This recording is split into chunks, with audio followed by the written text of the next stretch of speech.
Okay, be honest with me for just a second here.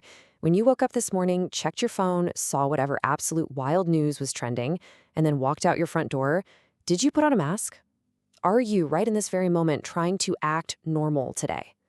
I know, it's kind of a heavy question to start with, but it's exactly the question we need to ask.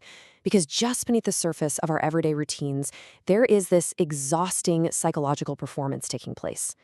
Welcome to this analysis. Today, we're going to do things a little differently. We aren't going to look at some massive data set or read through a 50-page research paper. Instead, we're going to completely unpack the immense, hidden psychological weight inside a single, incredibly profound sentence. It's a quote that basically perfectly captures the modern human condition.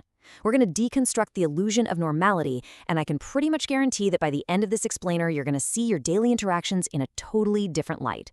So here is the text we're diving into today. Translated into English, it reads, "We live in an era where everyone tries to act normal while everyone knows that there is nothing normal about it." Just let that sink in for a second. We live in an era where everyone tries to act normal while everyone knows that there is nothing normal about it. It is just devastatingly accurate, isn't it? It introduces this inherent, exhausting contradiction that basically dictates how we live, how we work, and how we interact with society at large. Right, so let's break this down, starting with the very first context clue the author gives us, the actual era we're living in.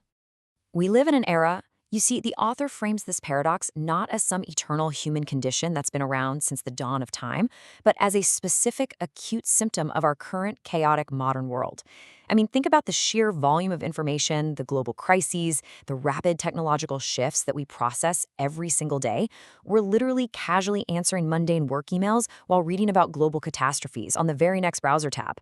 The baseline of what's happening around us is objectively chaotic, and yet the social expectation remains entirely rigid. The era itself is essentially the pressure cooker that makes this sentence so incredibly relevant right now.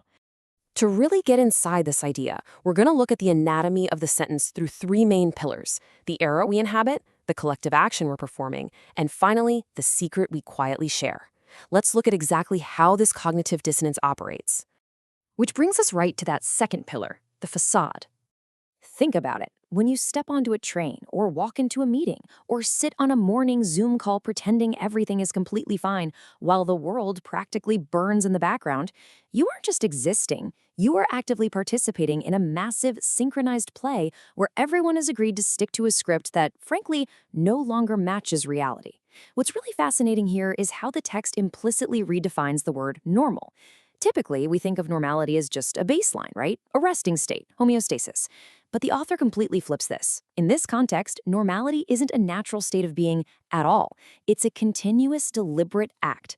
It transforms the concept of normal from something you simply are into a genuinely strenuous job that you have to do. And you can see that so clearly when we zero in on the phrase, "everyone tries to act normal." Notice the specific words being used there. Everyone implies this universal burden. Literally no one gets a free pass from the social contract. But the absolutely crucial word here is tries. It implies a struggle, It implies an active, grueling effort. Think about it. If normality were natural, we wouldn't have to try to achieve it. The mere fact that we are all actively attempting to act normal basically proves that it is entirely unnatural to our current environment. So, if we're all trying so hard to put on this massive show every single day, what exactly is happening behind the curtain? Well, that brings us to the third pillar, the internalized reality we all quietly share. While everyone knows, now, the English translation loses a tiny bit of the brilliance of the original French text here, but let me explain the linguistic shift. In the first half of the sentence, the French text uses tout le monde, which means everyone, like the collective crowd. But right here, the author switches to chacun, meaning each individual person. We move from the outward group behavior of the crowd to the inward, solitary awareness of the individual mind. When you're alone with your thoughts, completely stripped of that social performance, your individual awareness takes over. And what exactly is that solitary awareness telling us? Well, it's the final, devastating fragment of the quote that there is nothing normal about it. Honestly, this is where the whole facade just kind of collapses under the weight of a shared, silent truth. We're all putting on the play, sure, but every single actor on the stage knows the script is completely fake. We look around at the world, at the economy, at global events, at the sheer impossible pace of modern life, and this quiet little voice inside our head says, "Guys, None of this makes sense. And yet, we smile, we nod, and we ask our colleagues how their weekend was. So now we've hit the ultimate paradox here, the true climax of our analysis. We are essentially living inside an active contradiction, and it brilliantly illustrates the cognitive dissonance we deal with every single day. It's almost like a mathematical equation of human behavior. On one side, you have the facade, that immense social effort of trying to act normal. And on the exact opposite side, you have the reality, the internal realization that absolutely nothing is normal. Outward effort perfectly opposing inward realization. They push against each other relentlessly. And as you can probably guess, when you have two massive forces pushing against each other like that in the human mind, it creates an incredible amount of friction. And you know what the result of all that friction is? It's a quiet, deep exhaustion. I really want you to think about this for a second in terms of your own life. How much of your personal energy is spent just trying to maintain this paradox?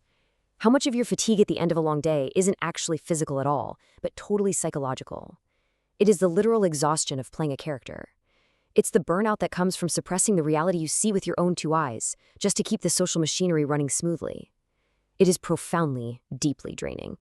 So, bringing it all back to that massive anchor quote we started with. We live in an era where everyone tries to act normal, while everyone knows that there is nothing normal about it. Reading it now, I think its meaning has completely expanded for us. It's no longer just a clever string of words. Now that we've broken it all down, it's actually a profound mirror held right up to our society. It's a diagnosis of the modern condition. It validates that underlying creeping feeling of absurdity you might feel on your morning commute. You aren't crazy, you just know the secret. Which leaves us with a really fascinating and maybe even a little bit dangerous final thought. What would happen if we all simply stopped pretending? I mean, if normality really is just a strenuous collective act, what would society look like if we all collectively decided to just drop the mask? Would it be utter chaos? Or would it be the most liberating moment in modern history? It is definitely something to think about the next time you catch yourself trying just a little too hard to act normal. Thanks so much for joining me on this explainer today, and remember, keep questioning the facade.